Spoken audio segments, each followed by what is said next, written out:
ایام فاطمیہ میں ہمیشہ میں ذکر کرتا ہوں حضرت آیت اللہ کاظم قزوینی کا. ان کی بہت ساری کتابیں خصوصاً تقریباً 23 جلد پہ ہے. امام الصادق من المہد الی اللحد، انہی کی کتاب ہے فاطمۃ الزہرا من المہد الی اللحد. اور باقی چند ائمہ کے بارے میں بھی ہے. من المہد یعنی گود سے لے کر قبر تک. تو جمعے کے دن عموماً میں ان کے یہاں جاتا تھا سوال و جواب کے لیے، اور بہت ہی نیک پاک پاکیزہ متقی حضرات میں سے تھے کہ اللہ ان کے درجات بلند سے بلند فرمائے. تو اب جناب سیدہ کا یہ جو حکم تھا، مثلا جو وصیت تھی کہ میری قبر کو پوشیدہ کر دینا، مجھے رات کو دفن کرنا، تو میں نے سوال کیا کہ یہ اس میں مصلحت کیا ہے؟ تو انہوں نے فرمایا تاکہ قیامت تک کے لیے حق کو پہچانا جائے. کیا مراد؟ یعنی ہمیشہ یہ سوال اٹھے گا کہ یہ لوگ کیوں نہیں آئے حضرت فاطمہ کی نماز جنازہ میں؟ یہ تو بخاری میں بھی واضح ہے. اب بخاری میں واضح لکھا ہوا ہے وَصَلَّى عَلَيْهَا عَلِيٌّ وَلَمْ يُعْزَنْ بِهَا أَبَا بَكْرٍ، کہ ابو بکر کو اس میں آنے کی اجازت نہیں دی رسول اللہ مولا امیر المومنین نے، اجازت نہیں دی، چاہے کہ نماز پڑھوائی ہو. اب یہ لوگ شور کرتے ہیں جی انہوں نے نماز پڑھائی. کیوں شور کرتے ہیں؟ کیونکہ ان کو پتہ ہے کہ جب پبلک کو پتہ چلے گا کہ نماز نہیں پڑھائی تو ہر آدمی یہ سوال کرے گا کہ کیوں نہیں نماز پڑھنے دی گئی. اس کا مطلب پرابلم تو تھا. اب یہاں پہ سوال پیدا ہوتا ہے کہ جناب سیدہ وصیت فرما رہی ہیں کہ میرے جنازے میں ان کو آنے نہ دینا، میری قبر کو پوشیدہ کر دینا.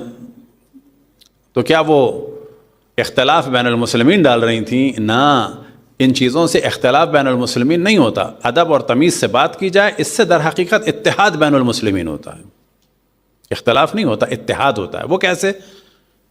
کہ اگر آج 80% ہوتے مسیلمہ کذاب کے ماننے والے، ممکن ہے بعض لوگ سوچیں مسیلمہ کذاب کون ہے؟ مسیلمہ کذاب یمن کی طرف، یمامہ کی طرف ایک آدمی تھا جس نے رسول اللہ کے بعد نبوت کا دعویٰ کیا تھا کہ میں نبی ہوں. اور رسول اللہ کی ایک زوجہ تھیں قتیلہ بنت قیس قندی، یہ زوجہ تھی ایک رسول کی. یہ بھی کافر ہو گئی تھی. یہ جو شور مچایا جاتا ہے نا ام المومنین ام المومنین، ایک زوجہ رسول تھی، ان کا نام تھا قتیلہ بن قیس قندی. قتیلہ بن قیس قندی یہ اس مسیلمہ کذاب کی ماننے والی ہو گئی تھی، کافر ہو گئی تھی. تو مسیلمہ کذاب ایک شخص تھا جس نے نبوت کا دعویٰ کیا تھا. پھر خلیفہ اول کی فوج میں، خلیفہ سیاسی اول جناب ابوبکر کی فوج میں، اور اس میں باقاعدہ جنگیں ہوئیں. اب فرض کریں کہ وہ جیت جاتا تو کیا ہوتا؟ آج کون ہوتا؟ ہر جگہ چل رہا ہوتا مسیلمہ کذاب.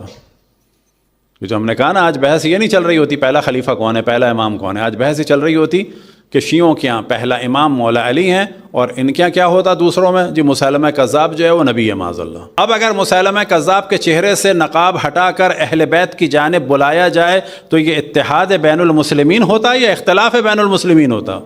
رسول اللہ کو جو حجر و ہذیان و بکواس کی نسبت دے، یہ نسبت دین دینے دی جائے، یہ زیادہ اچھا ہے رسالت کے لیے، یا اس نسبت دینے والے کے چہرے سے نقاب ہٹا کر رسول کی عصمت کو ثابت کیا جائے؟ یہ اسلام ہے.